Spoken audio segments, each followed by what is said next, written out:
سلام خانم سحر، خوبی شما؟ سلام بر شما، صدا سپاسگزارم. شبتون بخیر. آقای دکتر،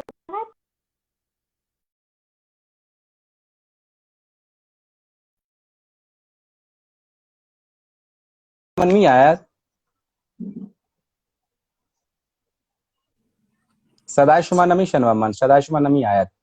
بسیار عالی. خب یک کم صبر الان خوبه میکنیم الان. که حالا دوستان هم وارد بشن و بعد جلسه رو بله، شروع. حتما مشکل نیست. الان دارن دوستان میآیند. الان بله، یواش یواش همینطور. دوستان میآیند.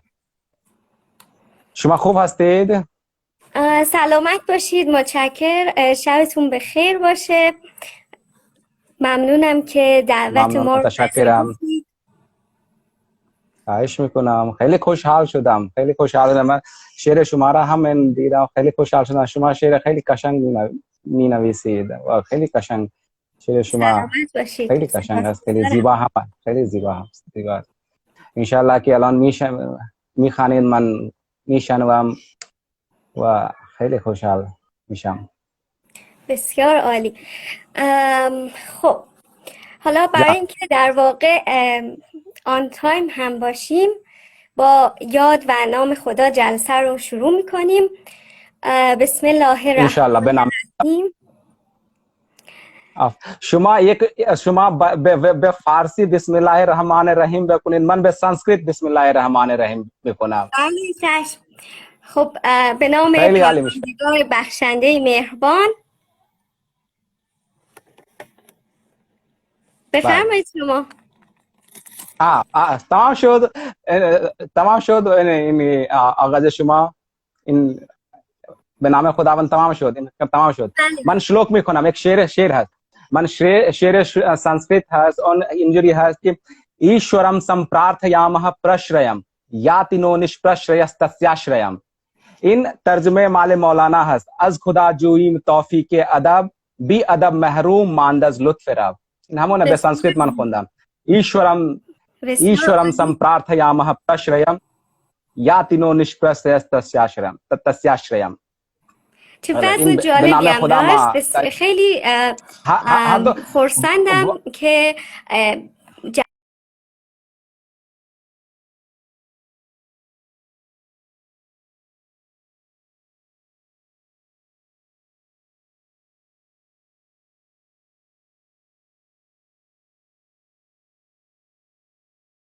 ایشورم سمپرارتھیامہ پرشریم.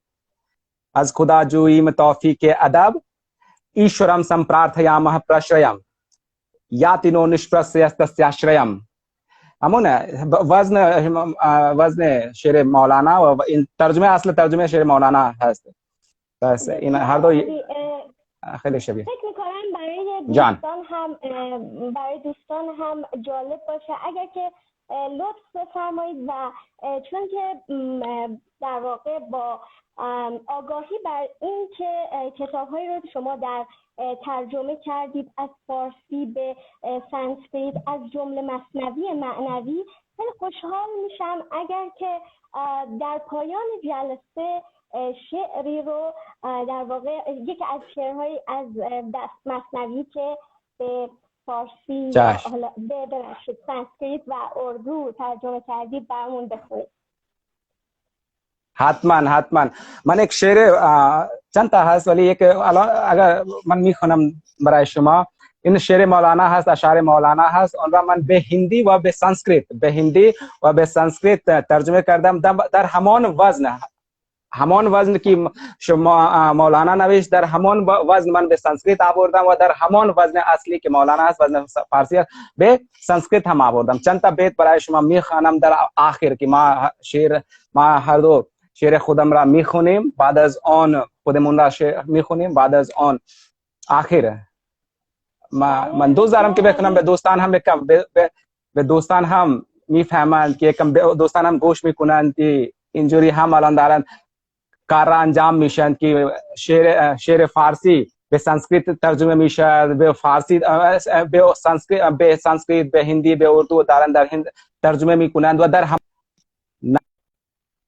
نصر کی نظر ها نصر کی میشه نصر به طریقه نصر ترجمه می شود ولی به طریقه نظم ترجمه در هندی ها دارن میخونند انجام میدهند.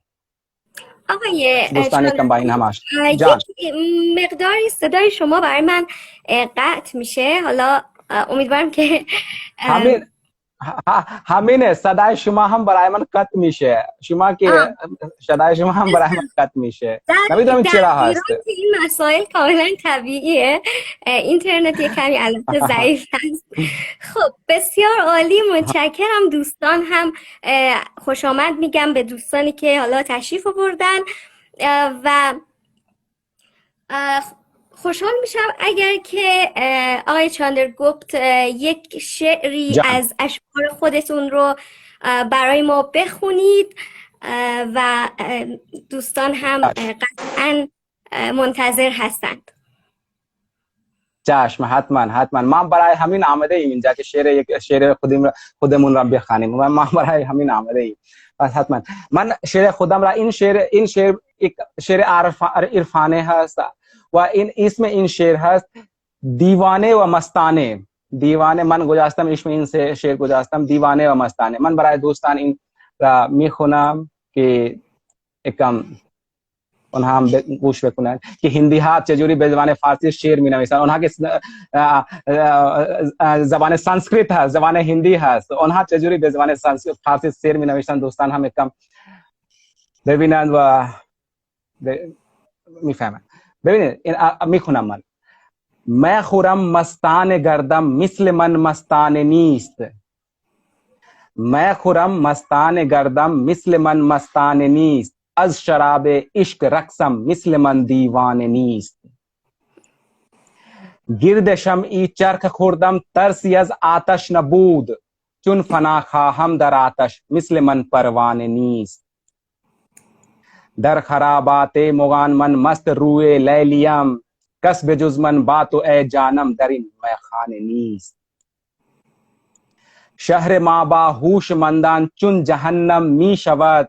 بیشتر از درد و غم در این جهان دردانه نیست. این طبیعت باطنی در اصل جنت یار هست. می روم دنبال نقلی نقل حق جانانه نیست. قلب و ذهنم همچو ظرفی هست یک دانای حق. هر خرد در قلب آیت مثل دل پیمانه نیست. در جهان اندوه و خوشحالی همیشه باهمند. ماه چون تنها نشسته مثل او ویرانه نیست. ماه اینجا ماه من به تخلص ماه شعر می نویسم. اسم من چندرگپت بھارتی است. اسم من سانسکریت است. چندر به معنی به فارسی اگر میگید ماه است و ماه را هم کمر میگیم. درسته؟ ماه را هم کمر میگیم. ماه به فارسی کمر هم درسته. زبان عربی هست البته. ولی فارسی هم استفاده میکنی شما. درسته؟ بله. مولانا من عاشق مولانا هستم. من بنده مولانا هستم. نوکر مولانا هستم. شاگرد مولانا هستم. مولانا چی میگوید؟ مولانا میگوید که من غلام کمرم، غیر کمر هیچ مگو. بله. هیچ مگو. من غلام کمرم، غیر کمر هیچ مگو. دیگر پیش من جز سخن شمع و شکر هیچ مگو. پیش من جز سخن شمع و شکر هیچ مگو. پس مولانا میگه که من غلام کمرم. مولانا غلام کمر بود، ماه بود و این ماه غلام مولانا هست. این ماه غلام همان مولانا هست. این جهان چجوری میچرخه؟ این جهان چجوری میچرخد؟ این جهان چجوری میچرخد؟ این نشون میدهد که این جهان یک گرد ہے. هر چیز که از پس همینه. شعر به شعر من الان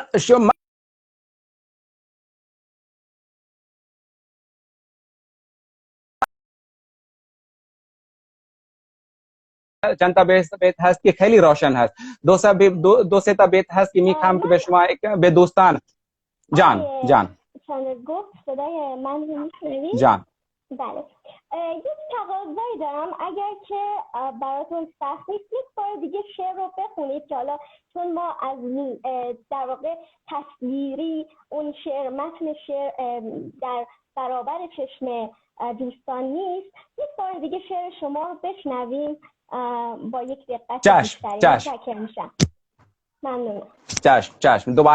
دوباره من شعرم رو در خدمت دوستان دوباره میخونم.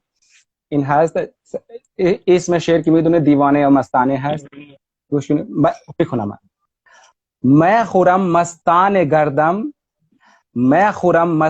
गरदम मिसल मन मस्तान नीस از شراب عشق رقصم مثل من دیوان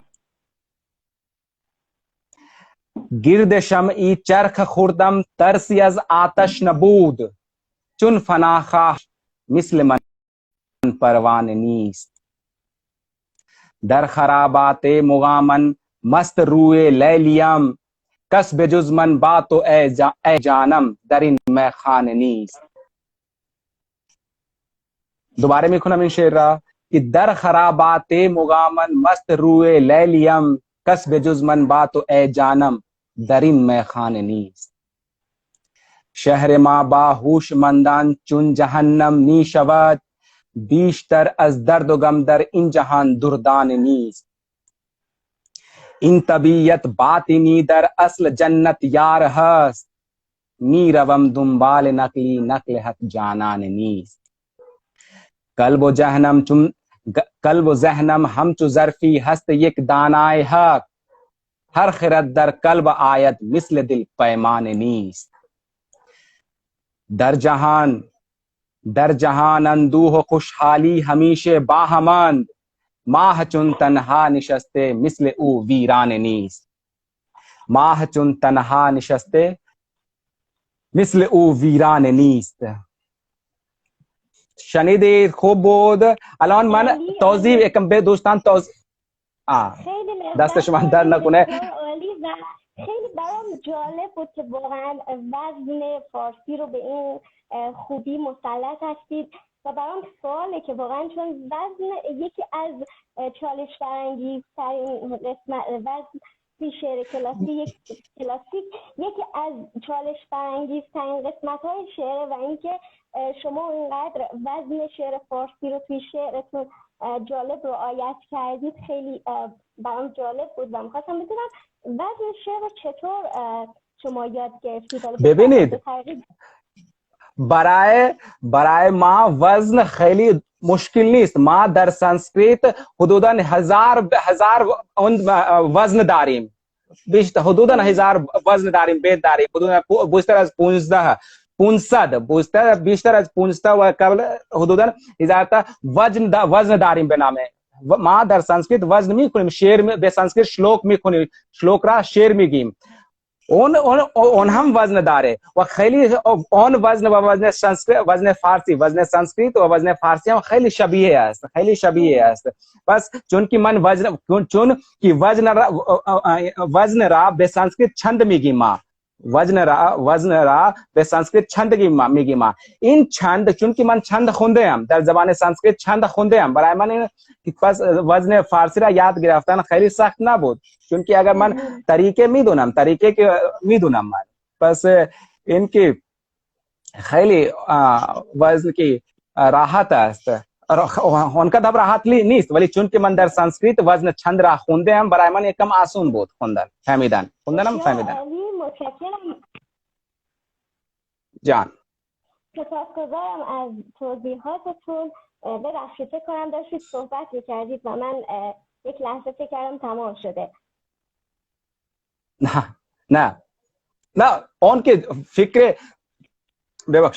فکر در مورد چند و وزن آن تمام شد. اگر میخواهی شما که من این شعر خودم را 2 بیت هست که به دوستان توضیح میدم که من به چه فکر این شعر را نوشتم، فکر من ذهن من چه فکر بود، چه من فکر کردم که آن را من پس یک بار دوباره الان من 2 بیت را دوباره میخونم که اول بیت بود که मैं خورم، این که روشنه، मैं خورم مستان گردم مثل من مستان نیست از شراب عشق رقصم مثل من، این که روشنه. این میخوام بهش دوستان که شعر دوم بیت دوم که در ذهن من چه بود که من این شعر بیت دوم را نوشتم که گرد شمعی چرخ خوردم ترسی از آتش نبود چون فنا خواهم در آتش مثل من پروانه نیست. میدونی این پروانه هست که پروانه گرد آتش گرد شمع میچرخد، پروانه گرد شمع میچرخد و آن دوست داره، پروانه در حقیقت دوست داره که آن در آن شمع در آن آتش هست که خودم را بشوجاند، خودم را بشوجاند. یعنی این نشون میدهد که آن رها کنه، اون خود را رها کنه، آزاد کنه، رستگار کنه. و این ببینید این سوزاندن یک نماد هم هست. مثلا هندوها را، من هندو هستم، هندوها چه کار میکنند؟ بعد از مردن اون کی بدن هست و بدن را میسوزانند. جو میدونید این را که شما بدن را میسوزانند. مثلا مسلمان ها شما که میکنید دفن میکنید، ما اون را به آتش میدهیم، بدن را. من برابر این هم یک فکر هست اینجا، इसलिए همان پروانه کی رها بکنه بازور. بنابراین ما هم چه کار میکنیم؟ ما که همه انسان ها چه کار میکنیم؟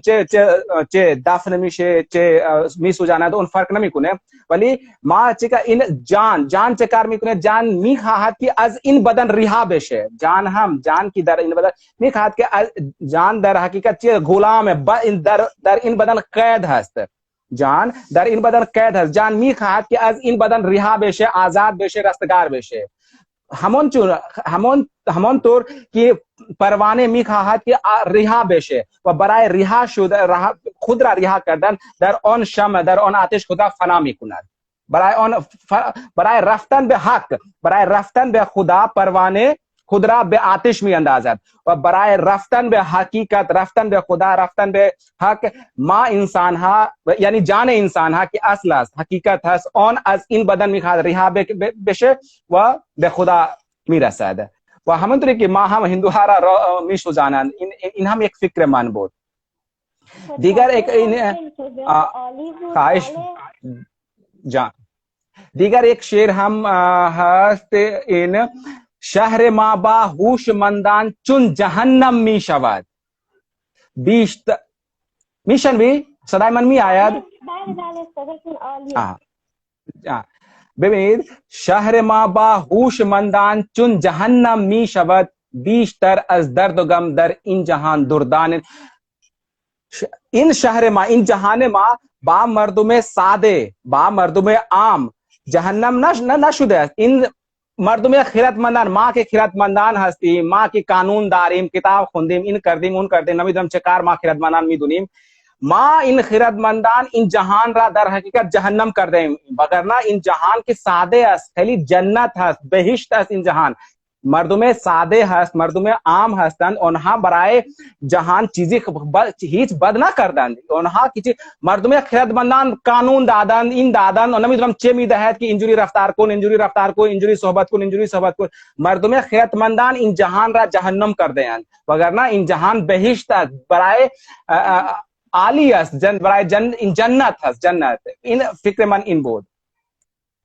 شعر دوم نوشتم، این طبیعت باطنی در اصل جنت یار هست.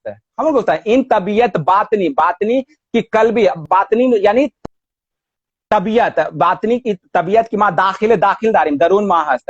مولانا میگه که آنان که طلبکار خدایی حاجت به طلب نیست. شمایید یعنی چیه؟ اون شما حقیقتی، شما که حقیقت هستید، آن شمایید. آن این بدن را نمیگوید، آن جان را مولانا میگه که آنان که طلبکار خدایید، خدا حاجت به طلب نیست. شمایید در خون نشینید نگردید به هر در، زیرا که شما خون و هم خون خدایید. مولانا چه قشنگ میگه. ما همینجوری در سانسکریت هم داریم، در اپنیشد ها هم چاندوگی اپنیشد هست، بریهادارانیکا اپنیشد هست. ما در این اپنیشد ها هم داریم، میگیم که اهم برهماسمی، میگه اهم برهماسمی یعنی من حقیقت هستم، من خدا هستم، من حقیقت هستم. اگر من خودم را فهمیدم، شناختم، اگر من خودم را شناختم یعنی حقیقت را شناختم، خدا را شناختم، میگه تو तत्त्वमसि तो हकीकत हस्ती, अगर तो खुद रा शनाख्ती तो खुद हकीकत हस्ती। बराए हकीकत लाजिम नीस कि इन बार ऑन बार इंजा उनजा बेचरखीद गर्दीद व राबेरे हकीकत के बिरून नीस दरून खुद हस्त। मन हम दर मोर्दे हमन फिक्र करदा नविश्तम कि इन तबीयत बातनी दर असल जन्नत यार हस्त, मी रवम दुंबाल नकली नकल हक जानान नीस्त। तो दिगर दिगर जुमले दोबुम बेटे दिगर हस्त की कल्ब व जहनम हम चु जरफी हस्त एक दानाए हक खैली का शंग हस्त इन बेत मन खैली दूजारम कि कल्ब व जहनम हम चु जरफी हस्त एक दानाए हक हर खिरत दर कल्ब आयद मिसल दिल पैमाने नीस्त। कि इन दिल मिसल पैमाने हस्त जर्फ हस्त, इन कल्ब हस्त, इन जहन हस्त एक जर्फ हस्त।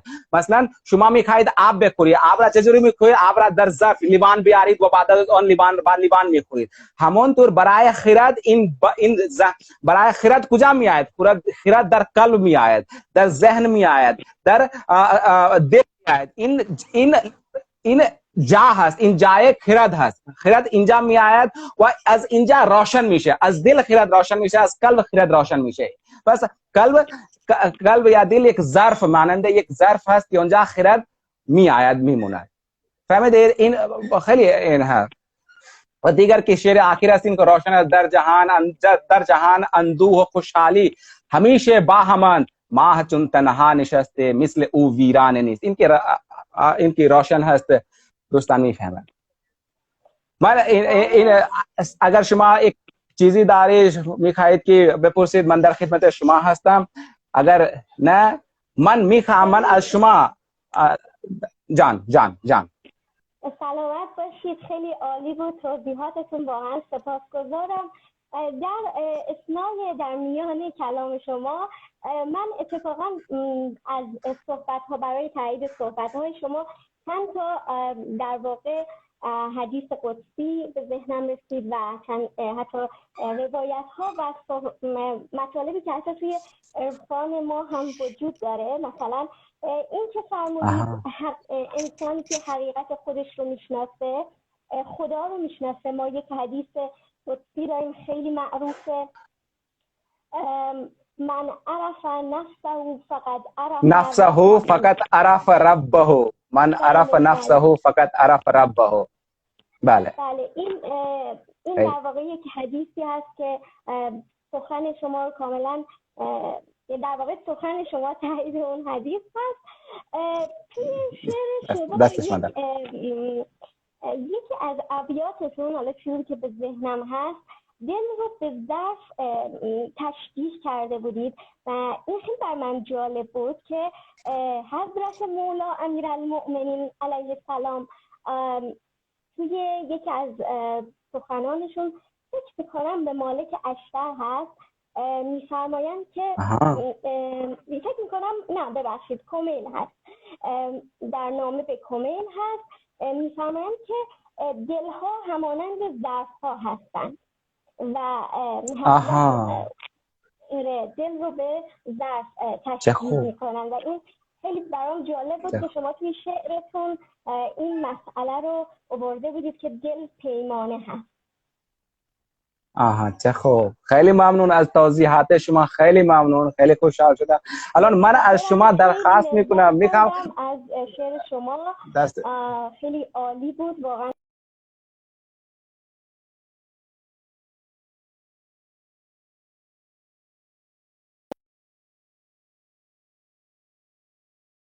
گوش میکنید؟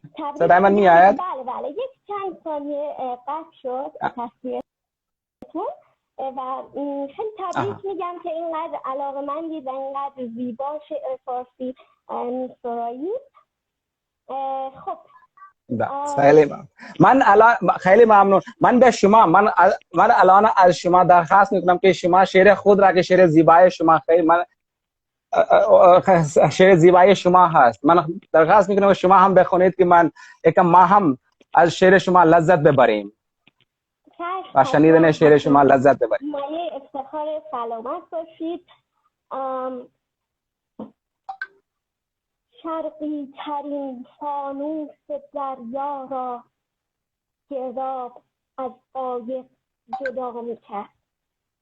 انسان طراز شوقناکش را در دستهای سرد حام کرد. مثل کبوترهای بینامه گاهی رسیدن را رها می‌کرد. انسان دلش خیلی که تنها بود، خود را به خلوت ماه صدا می‌کرد. نبضی درون گردنش چرخان، جان پای نبض خود فدا می‌کرد. هی انعکاس حرف‌هایش را با کوه‌ها صاف و رسا می‌کرد. حتی برای آسمان هم او در وقت خشکیدن دعا می‌کرد. انسان گل الله گردان بود، صورت به سوی هر کجا می‌کرد. به به به به، خیلی خیلی عالی، خیلی عالی بود. واقعا ما خیلی لذت بیم شعر شما، خیلی عالی بود، خیلی عالی. به شما تبریک میگم. ولی من چند تا نکته نوشتم که من چند تا نکته هست که میخوام که شما در مورد آن کم صحبت بکنید که ما کم از فکر شما هم روشن بشیم که شما چه فکر داشتید که این در مورد این جمله را این کلمه را شما نوشتید در شعر خود. مثلا شما یک بجا نوشته شما فانوس دریایی، درسته؟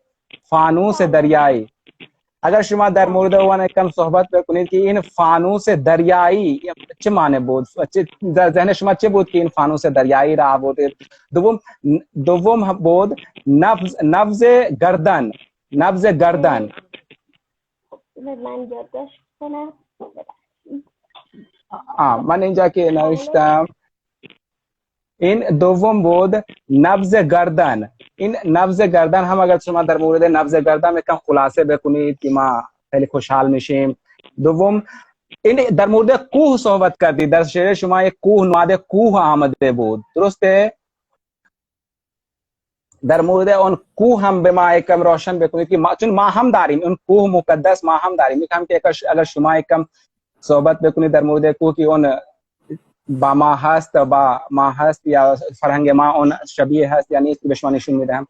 و این چهارم و آخر هست که شما گل الله گردان گفتید. اون آخر جمله آخر شعر شما گل الله گردان گفتید شما. در مورد آن هم یکم اگر شما به ما بگویید که بعد چه ذهنیت به شما بود که چه فکر کردید که این در این موضوع و این کلمه را در شعر خود آوردید شما، که ما خیلی خوشحال میشیم. بله حتما. خب اولین چیزی که سوال فرمودید فانوس دریا بود. وقتی که میگم شرقی ترین فانوس دریا را گرداب از قایق جدا میکرد. فانوس های دریایی در واقع یک برج هایی هستن که روش یک در واقع وسیله روشنایی هست و اینها نصب میشن برای اینکه قایق ها و حالا کشتی ها مسیرشون رو پیدا کنن و تشخیص بدن. یک جورای حالت راهنما داره و این هم باز به صورت نمادینه. وقتی میگم که شرقی ترین فانوس دریا یعنی راهنمایی که در بالاترین درجه اشراق هست، در بالاترین درجه نورانیت هست، چون که شرق محل طلوع آفتابه به نوعی و اون قایق وجود رونده هست، وجود اون سالک هست، وجود اون انسان هست. مفهوم بود آقای دکتر چندرگوپ؟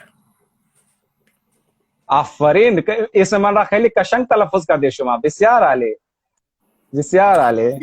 باشید. خیلی تمرین کردم واقعا، با اعتراف و خیلی قشنگ گفته، خیلی قشنگ تلفظ کردید شما. دست شما در نکنه. سلامت باشید. و مسئله دوم که در مورد نبض گردن سوال فرمودید. نبض گردن بود جان. نبضی درون گردنش چرخان، جان پای نبض خود فدا می‌کرد. این نبض گردن اون در واقع نبض همون تپیدن اون رگ هست که حالا چرا من گفتم نبض جان پای نبض خود فدا می‌کرد؟ باز این برمیگرده به یک آیه قرآنی که ما از رگ گردن به شما نزدیکتریم. انگار وقتی که رگ گردن انسان اون نبض شروع میکنه به زدن، مرسی از خانم مهرپور، و انگار اون انسان حضور حق رو با اون نبض گردن داره احساس میکنه و یادآور اون نزدیکی حق به انسان هست. خیلی من این را شنیده بودم ولی فراموش کرده بودم. الان که شما توضیح دادید اون به من یاد آمد. این نبض گردن این همونه. من این شنیده بودم قبلا ولی فراموش کرده بودم، ولی الان که شما توضیح دادید خیلی ممنون. الان اون آمد، در ذهن من آمد. دست شما در نکنه. سلامت باشید. مسئله سومی که مطرح کردید در مورد نماد کوه بود که در شعر من به کار رفته. نماد کوه. بله. وقتی که میگم هی انعکاس حرفهایش را با کوه‌ها صاف و رسا می‌کرد، کوه در ذهنیت عرفانی ولی و دوست خداست. یعنی اون انسانی است که با خدا پیوند قلبی و عاطفی داره که این باز هم بر اساس یک آیه قرآنی است که عارفان ایرانی و عارفان اسلامی خیلی از این آیه بهره گرفتند که علم نجعل الارض مهادا و الجبال اوتادا، که این جبال یعنی کوه‌ها، آیا کوه‌ها رو میخای زمین قرار ندادیم؟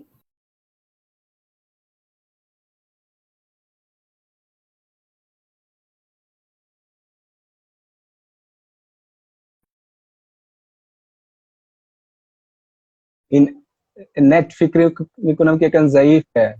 بله صدای کمی ضعیف هست. الان خوبه میشنوم، صدای شما را میشنوم. بعد حالا این وجه تشابهی که کوه را ما ولی خدا میگیریم این است که اوتاد اون میخای زمین، حتی اوتاد یک اصطلاح قرآنیه که در بعضی از روایات میگن پیامبران و امامان هستن و بعضی هم معتقدن که در اصطلاح البته تصوف اوتاد ولی خداست، کسی است که در سلسله مراتب اولیا مقامی پایین‌تر از امام و قطب داره و از ابرار و ابدال بالاتره و در نتیجه نگهدارندگان زمین که کوه‌ها هستند نگهدارندگان زمین وجود انسانی هستند به نوعی. خب این هم از خیلی ممنون از توضیح. یک هم خواستم که اون که گل الله گفته شما. بله، گل الله گردان. گل الله گردان. انسان گل الله گردان بود، صورت به سوی هر کجا می کرد. ما یک گل داریم، گل آفتابگردان. یک گل‌های هست با حالا ساقه‌های بلند و برگ‌های زرد رنگ که اینها با حرکت خورشید جهتشون عوض میشه، رو به خورشید جهتشون عوض میشه. حالا من استفاده کردم از گل آفتابگردان و به جاش گل الله گردان. الله به معنی خداست توی از زبان عربی به فارسی. انسان گل الله گردانه، یعنی انسان اون وجودی است که با هر جا که حق باشه اون هم به همون جا رو میکنه، صورت به هر کجا میکنه حق رو میبینه، یعنی یک رابطه در واقع دو طرفه هست. خیلی عالی، خیلی عالی، خیلی خوب، خیلی خوب. توضیحات شما هم مثل شعر شما، توضیحات شما هم خیلی عالی بود و خیلی ما لذت بردیم، خیلی خوشحال شدیم و خیلی خوب بود. دست شما درد نکنه. خیلی ممنون که خیلی ممنون که شما یک شعر خوندید و توضیحات شعر را هم خود دادید و توضیحات خیلی قشنگ دادید شما. همه دوستان ببینید الان که می نویسند قشنگ می نویسند که توضیحات شما خیلی قشنگ بود. همه دوستان تبریک میگن به شما و من هم تبریک میگم به شما. متشکرم، نظر لطف شماست. آقای چندرگوپت، فقط من یه سوال داشتم. سوالم این بود که آیا در حالا عرفان هندی یا حالا آیین هندویسم کوه، این نگاه و این نگرش به کوه هست؟ این چیزی رو که حالا خدمتتون عرض کردم. بله بله، ببینید ما هم کوه داریم، ما هم کوه مقدس داریم. اینجا که کوه هست مثلا کوه کیلاس، کوه را به هندی و به سنسکریت پروت میگیم ما، پروت. پس کیلاش پروت هست، हिमालय पर्वत हस्त, विंध्याचल पर्वत हस्त, همونطوری सह्याद्री पर्वत हस्त. چند تا کوه داریم ما و این همه کوه مقدس هست. مثلا شما شنیدید در مورد خدای شیو شنیدید؟ خدای شیو، ما هندوها خدای شیو دارند. بله، اون جای خدای شیو هندوها باور دارند که جای یا مکان خدای شیو کوه کیلاس هست. کوه کیلاش پروت هست که در آن کیلاش پروت، بالای کیلاش پروت خدای شیو زندگی میکند که کامل از برف، همه جا برف پوشیده هست، همه جا برف هست. اونجا مردم خیلی با سختی میتونند بروند. اون همه جا این باور هست که در آن کوه مقدس هست، چرا که آنجا خدای شیو زندگی میکند. دیگر اگر شما ببینید ما اینجا برای هندوها برای برای زیارت میرن، هندوها برای زیارت میرن، بدرینات میرند، مانسروور میرند و جای دیگر میرند. این همه جا کوه است، اونها برای زیارت میرن، اونها جای کوه است برای هندوها اونجا زیارت میرن. پس ما هم کوه هست که ما هم کوه را مقدس میدونیم که اونجا باور داریم که کوه جای خدا هست، اونجا خدا زندگی میکنند. ما هم اینجوری داریم. بسیار عالی. اتفاقا در شیراز هم کوههایی هستند که البته به دلیل بزرگانی که اونجا دفن هستن خیلی مقدسن. مثلا یکیش بابا کوهی هست که بابا کویه بوده در واقع، شخصی که حالا اونجا بله از اون شهریار که بودن، استاد شهریار بودن، اون هم در مورد بابای کوه چیزی نوشتن، شعر نوشتند بابای کوه. اگر هم نوشته باشن من اطلاعی ندارم. من شنیدم که البته از تبریز، اون که از تبریز بودند، شهریار که از تبریز، استاد شهریار که اونها در مورد کوه هم نوشتن. چیزی می‌فهمم که اونها هم در مورد کوه شعری نوشتن. به نظر من الان بعدا ما ببینیم که نوشتن یا نوشتن. الان که گفتید به ذهن من آمد. بسیار عالی، سپاسگزارم. آقای دکتر چندرگوپت، من سپاسگزار میشم. در حالا دقایقی که باقی مونده، حدوداً یک 20 دقیقه یا ربع ساعت فرصت داریم، دوست داشتم که ترجمه‌ای که از اشعار مثنوی کردید به زبان سانسکریت و به زبان اردو رو برای دوستان هندی سانسکریت و هندی کردم. سانسکریت و هندی کردم. خوشحال میشم اگر برای ما بخونید شعرتون رو، ترجمه رو در واقع.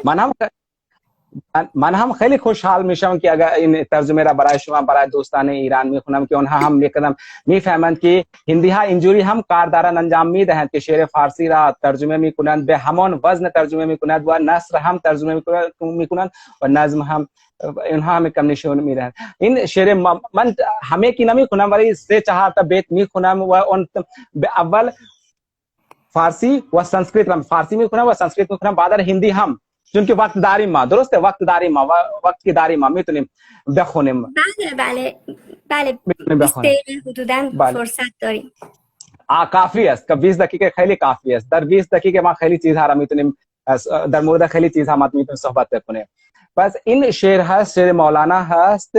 اینها این که روزها فکر منی نست و همه شب شکرم، این همین شعر هست که ما اولین شعر میکنیم که این شعر را به سانسکریت و به هندی چجوری آوردم. این شعر اینجوری هست که روزها فکر جان این شعر منسوب هست به مولانا، یعنی به صورت دقیق آره اطمینان کامل بر این نبوده که حالا از اشعار مولانا باشه، بیشتر منسوبه ولی خب خیلی از لحاظ حالا چه از لحاظ وزنی چه از لحاظ محتوا، ذهنیت و ایدئولوژی شبیه هست. بله میفرمودید. بله یک دیگر شعر هم هست که دوستان و چه ریسرچر میگویند که این هم میگویند که مال مولانا، میگویند که در اینترنت که وقتی که من جستجو میکنم اسم مولانا میاد که این شعر مال مولانا هست، ولی دوستان میگن که این شعر مال مولانا است. اون هم شعر همینجوری هست که از پدر پرسید روزی یک پسر، بهترین دینها کدوم است ای پدر. این شعر هم که هست. هر جا که من در اینترنت جستجو میکنم اسم مال مولانا میاد، ولی که دوستان ایرانی هستند، استادان ایرانی هستند، از ایشون وقتی که من میپرسم ایشون میگن که این مال کسی دیگر هست نوشت و این را گفت که این مال مولانا هست. اون در مورد این هم هست. شما که از من بهتر میتونید بگویید که این کدوم مال مولانا اصل هست و کدوم اضافه شده است، از من بیشتر میتونید که این سلامت باشید. شما هست. حقیقتا در بعضی از نسخه های، یعنی چون که نسخه ها بررسی میشه و حالا نسخه های قدیمتر و نسخه های معتبر، در بعضی از نسخه ها ممکنه شعری نیامده باشه. به خاطر همین اساتید ادبیات و پژوهشگران بر این متفق میشن که حالا امکانش هست که این شعر از خود مولانا نباشه، چون مثلا در این نسخه مثلا ممکن در نسخه قونیه یا در نسخه دیگر مثنوی موجود نباشه. بله درست است چون که آنها ببینید که این شعر همون وزن داره که اون کلمات که مولانا استفاده کرد در همون کلمات این شعر هست، یعنی خیلی چیزها هست که مردم میگویند که این اضافه شده است یا اصل مال مولانا است. من در ریگ ویدا هست، ویدا هم منوسمرتی هست، چند تا کتاب قدیمی هست، در اونجا هم ما این چیزها را میبینیم که چند تا بیت، چند تا منتر هست، شلوک هست، بیت هست که بعداً اضافه شده است. ما میفهمیم چجوری میفهمیم که اون زبانش فرق میکنه، دستور زبان فرق میکنه، کلمه که اصل نوشت و بعداً که اضافه کرد اون کلمه فرق میکنه، بحر وزن فرق میکنه. ما هم این میدونیم. پس این هم ممکن است که این بعداً اضافه شده باشه، این هم ممکن است. من قبول دارم. بسیار عالی. بفرمایید مشتاقیم که بشنویم شما. چشم. این اینجوری هست که روزها فکر منی نست و همه شب سخنم، که چرا غافل از احوال دلم خویشتنم. از کجا آمدنم بهر چه بود، به کجا میروم آخر نمایی وطنم. مانده‌ام سخت عجب کز چه سبب ساخت مرا، یا چه بودست مراد وی اجین ساختنم. این همینجوری زیر هم هست، همینجوری هست. من الان یک بیت فارسی را میخونم، یک مصرع فارسی را میخونم و یک جمله سانسکریت را بخونم. ببینید شما که وزن چجوری است. روزها فکر منی نست و همه شب سخنم. سانسکریت میخونم. راترو دیواننو چنتن چنتیتوسمهم، که چرا غافل از احوال دلم خویشتنم. یهاتم ستیمهم کتن نہیں جانامی، از کجا آمدنم بهر چه بود، کوته بھوتوسمی کیمرتھن چ آگتوسمیاهم. به کجا میروم آخر نمایی وطنم، گرہن چ کتر نہن مول تھلن جانامی. मानदेयम सख्त अजब कज सबब साख्त मरा क्लिष्ट प्रश्नोस्ति कथन तेन निर्मितोस्म्यहम याच बूदेस्त मुराद वै अजिन साख्तनम किंच तर्कोस्ति कथन तेन कृतम आश्चर्यम. دید فهمیدی شما وزن بله کاملا اون وزن ریتمیک شعر. بله من صحیح کردم که وزن یکم مثل شعر فارسی باشه. الان برای شما به هندی میخونم. این سانسکریت بود. الان که من خوندم این سانسکریت بود. الان ببینید به هندی کی ترجمه کردم. هندی هم در همین وزن ترجمه کردم. ببینید روزها فکر منی نست تو हमें शब सुखनम. हिंदी में खुनाम रात दिन मैं इसी चिंतन में डूबा रहता हूँ चिरा गाफिल अहवाल दिलम खीशतनम अपने अस्तित्व को क्यों जान नहीं पाता हूँ अज कुजा आमदेयम आमदनम बहरे चबूत कहाँ से आया हूँ और आने का सबब क्या है बेकुजा मीरबम आखिर न नुमाई वतनम कहाँ को जाऊंगा अंतिम नगर न जानता हूँ मानदेयम साख्त अजब कज सबब साख्त मरा कठिन ये प्रश्न है निर्माण किया क्यों मेरा याच बूदेस्त मुराद वै अजिन साख्तनम क्या था उद्देश्य उसका क्यों मुझे बनाया है.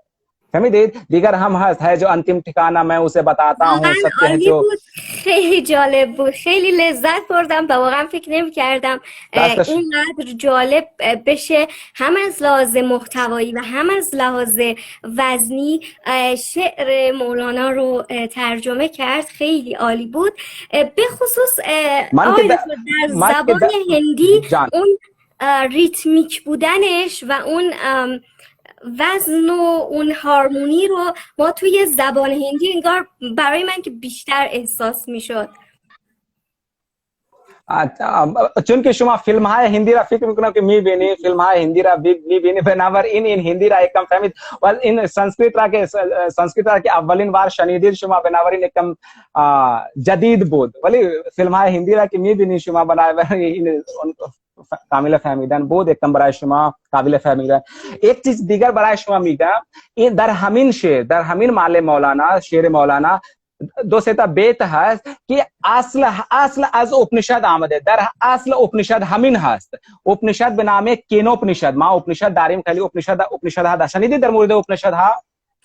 بله माँ उपनिषद दारा शिको 50 उपनिषद रा था नहीं इसमें दारा शिको 50 उपनिषद रा बे फारसी तर्जुमे करदन बेनामे सिर्र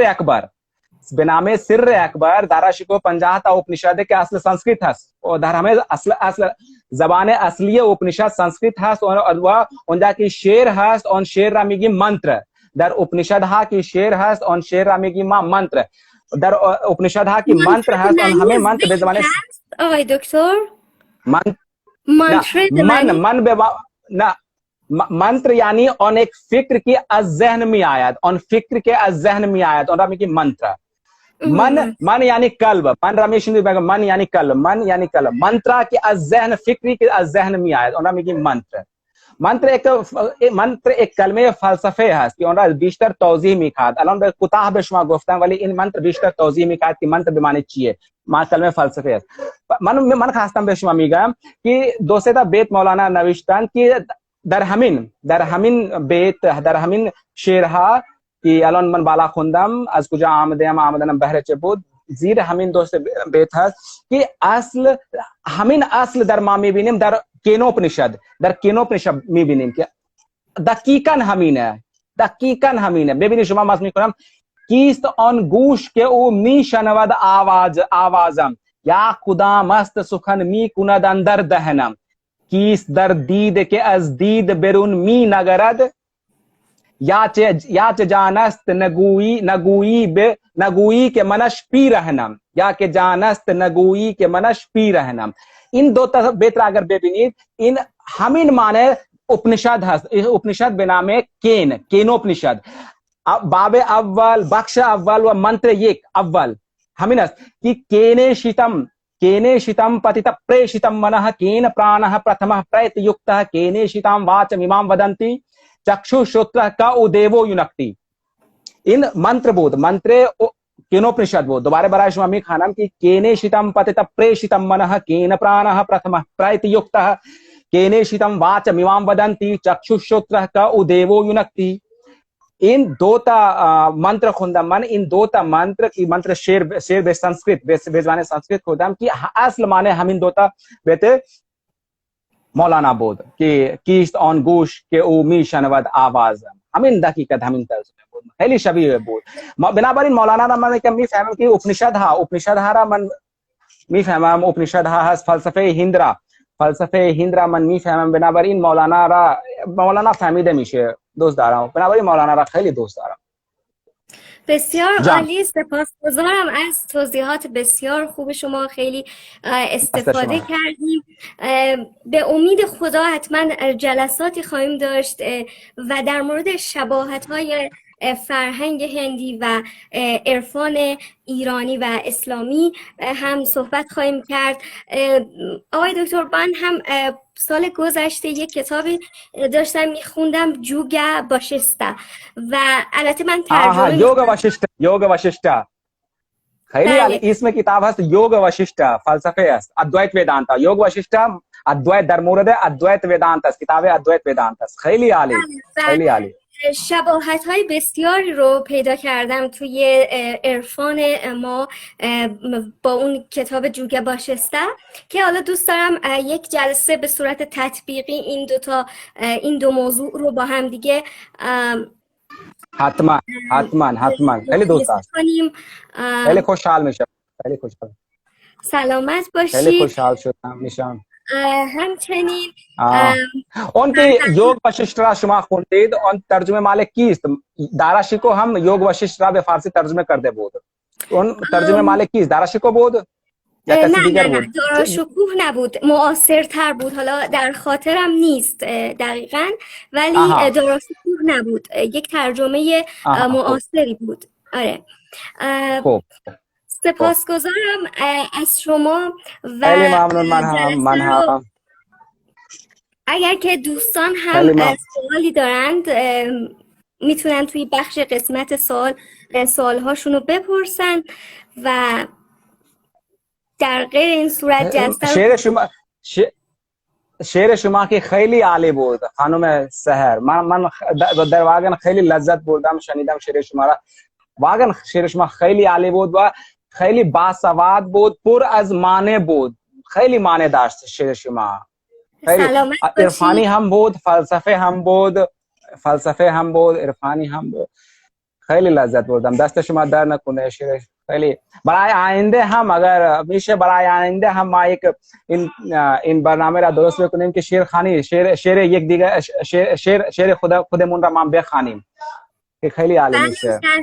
حتما بسیار عالی. سپاسگزارم. ما دوشنبه یک دوست هستند، آقای جواد ربانی هستند، اهل ایرانی هستند ولی در هند الان زندگی میکنند.